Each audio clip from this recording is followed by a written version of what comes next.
Hello everyone, this is the next part of the lesson. We are not afraid to die. By morning यानी सुबह तक on January 3 जनवरी को the pumps had the water level sufficiently under control for us to take 2 hours rest in rotation. तो सुबह के समय जो date थी वो 3 जनवरी की हो गई थी. The pumps had the water level sufficiently under control. तो पंप के द्वारा हमने जो है वाटर लेवल को सफिशिएंटली मीन्स पर्याप्त रूप से अंडर कंट्रोल में ला दिया था, जिससे कि अब थोड़ा हमारी परेशानी कम हो गई थी. फॉर अस हमारे लिए टू टेक 2 आवर्स रेस्ट कि हम 2 घंटे का रेस्ट ले सकें इन रोटेशन का मतलब है क्रम से, यानी 2 घंटे कोई 2 घंटे कोई एंड देन 2 घंटे कोई और. But we still had a tremendous leak somewhere. लेकिन वी स्टिल हैड अभी भी हम जो महसूस कर रहे थे कि कहीं पर है ट्रेमेंडस का मतलब है भयानक, काफ़ी ख़तरनाक. लीक मीन्स लीकेज यानी जहाँ से पानी रिस रहा है. समवेयर कहीं below the water line and on checking. और जब हमने चेक किया मैंने पाया that nearly all the boats main ribs frames were smashed down to the keel. तो उन्हें लगा कि जो है वाटर लाइन के आसपास कहीं ना कहीं कोई ना कोई लीकेज है. वाटर लाइन का मतलब है यदि आपके पास शिप है और यदि आप सेल कर रहे हैं तो हो सकता है कि इसका ये वाला इतना वाला पार्ट जो है ज़मीन के अंदर तैर रहा हो पानी के अंदर, और ये वाला भाग पानी के बाहर है. तो ये वाली जो लाइन है इसको कहा जाएगा वाटर लाइन. तो वाटर लाइन के नीचे जो शिप का जो भाग है उन्हें महसूस हुआ कि इस भाग में कहीं ना कहीं लीकेज है. और जब हमने इसको चेक किया ऑन चेकिंग मैंने पाया that nearly all the boats main rib frames. Boat का जो मेन रिब फ्रेम है वर स्मैश्ड डाउन, वो स्मैश हो चुका है, वो पूरी तरह से टूट चुका है टू द कील तक.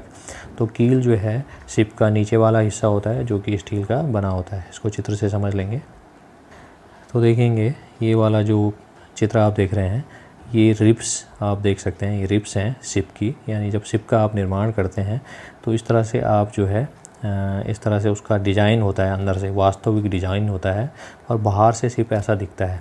तो इसके अंदर जो है ये लकड़ी के रिब्स हैं जिससे शिप को बनाया गया है. और ये वाला जो नीचे वाला आप पार्ट देख रहे हैं ये स्टील का पार्ट है जो पानी के अंदर रहता है, इसे कहा जाता है कील. तो ये कील है और ये हैं रिब फ्रेम्स. तो जब उन्होंने चेक किया तो उन्हें पता चला कि ये जो लीकेज है ये जो है इधर है, क्योंकि इसका ये रिब फ्रेम है और ये रिब फ्रेम जो है काफ़ी टूट चुका है. कहाँ तक? नीचे कील तक, यानी कि शिप जो है नीचे तक काफ़ी जो है ख़राब हो चुका है और वहीं से कहीं ना कहीं से लीकेज हो रहा है, कहीं ना कहीं से पानी जो है शिप में आ रहा है. In fact there was nothing holding up a whole section of a starboard hull except a few covered partitions. In fact means वास्तव में there was nothing means कुछ भी नहीं था, holding up जो थाम रहा था, a whole section of the starboard hull. Starboard यानी कि जो शिप की वाली साइड होती है उसे स्टारबोर्ड कहा जाता है और हल का मतलब है इसकी आउटर बॉडी. तो जो शिप की स्टारबोर्ड वाली साइड थी उसकी जो बॉडी थी उसको किसी भी चीज़ कोई भी चीज़ ऐसी नहीं थी जिसने इसे थामा था एक्सेप्ट का मतलब होता है सिवाय a few covered partition. Covered का मतलब है आलमारी. तो आलमारियों के मध्य जो पार्टीशन बने हुए थे या जो आलमारियाँ बनी हुई थी उन्होंने किसी तरह से इस पार्ट को संभाला हुआ था. We had survived for 15 hours since the wave hit, but the wave walker wouldn't hold together long enough for us to reach Australia. We had survived. Survive का मतलब होता है जीवित रहना. For 15 hours हम 15 घंटे तक जीवित रह चुके थे. Since the wave hit, since का मतलब है से, वेव हिट का मतलब है जब वेव ने हमको हिट करना शुरू किया था, यानी जब जो है ख़तरनाक लहरों ने जाइगेंटिक लहरों ने जो है समुद्र में आना शुरू हुआ था. और जब से ये सारी परेशानियां शुरू हुई थी उसके बाद से 15 घंटे हो गए थे और वो 15 घंटे से लगातार संघर्ष कर रहे हैं किसी तरह से बचकर निकलने की. बट वेव वॉकर यानी जो उनकी शिप का नाम है wouldn't hold together long enough. Hold together कहने का मतलब है कि अब ये जो है ज़्यादा देर तक जो है हमें थाम नहीं पाएगा या ज़्यादा देर तक ये पानी के ऊपर नहीं रह पाएगा. लॉन्ग इनफ मीन्स पर्याप्त रूप से for us to reach Australia, कि हम ऑस्ट्रेलिया तक पहुंच सकें. तो क्योंकि अभी वो इंडियन ओशन में है और इंडियन ओशन में जैसे ही वो उतरे थे वहाँ ये परेशानियाँ शुरू होने लगी थी. तो उन्होंने कहा कि अब ऑस्ट्रेलिया तक पहुँचने के लिए जो है ये शिप जो है पूरी तरह से तैयार नहीं है क्योंकि काफ़ी क्रैक हो चुका है, काफ़ी स्मैश हो चुका है। आई चेकड आर चार्ट्स, मैंने अपने चार्ट्स को चेक किया, एंड कैलकुलेटेड, और मैंने कैलकुलेट किया, गणना की, that there were 2 small islands a few 100 kilometres to the east, कि ईस्ट की तरफ, पूर्व दिशा की तरफ जो है 2 स्मॉल आइलैंड हैं, 2 छोटे छोटे द्वीप हैं। इस शब्द का उच्चारण समझ लेंगे, आइलैंड, इसमें एस साइलेंट है। वन ऑफ देम, उनमें से एक जो है आयल एम्स्टर्डम है, जो कि was a French scientific base, वो फ्रेंच साइंटिफिक बेस है, यानी कि फ्रांस का जो है वैज्ञानिक खोजों को आगे बढ़ाने का स्थान है, जिस पर फ्रांस का अधिकार है। आर ओनली होप, हमारी जो एक ही जो उम्मीद थी, was to reach these pin pricks to the vast ocean. तो पिन प्रिक का मतलब होता है जब सुई से सुई यानी पिन से प्रिक का मतलब होता है चुभना। तो सुई यदि आपके हाथ में लगती है या कहीं लगती है तो उसे प्रिक की आवाज़ होती है। तो वास्ट ओशन में जो छोटे छोटे आइलैंड हैं उनको पिन प्रिक की तरह माना गया है, यानी कि बहुत छोटे छोटे स्मॉल हैं। तो उसने कहा कि हम उम्मीद कर रहे थे कि हम जो इन 2 पिन प्रिक्स यानी इन 2 जगहों पर कहीं ना कहीं पहुंच जाएं।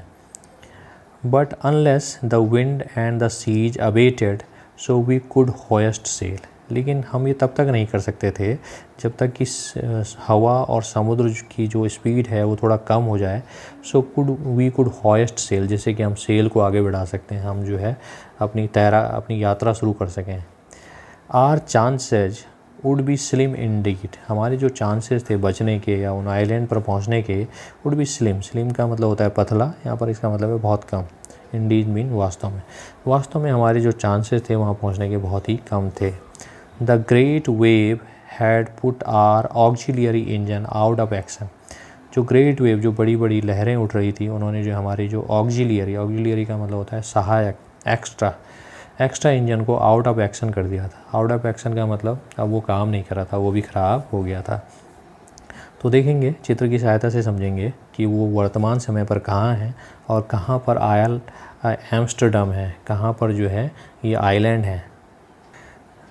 तो इस चित्र की सहायता से समझेंगे, आप देख सकते हैं कि ये जो है विश्व का मानचित्र है, ये विश्व का मानचित्र है, और ये इन्होंने अपनी यात्रा शुरू की थी यहाँ से, ब्रिटेन से।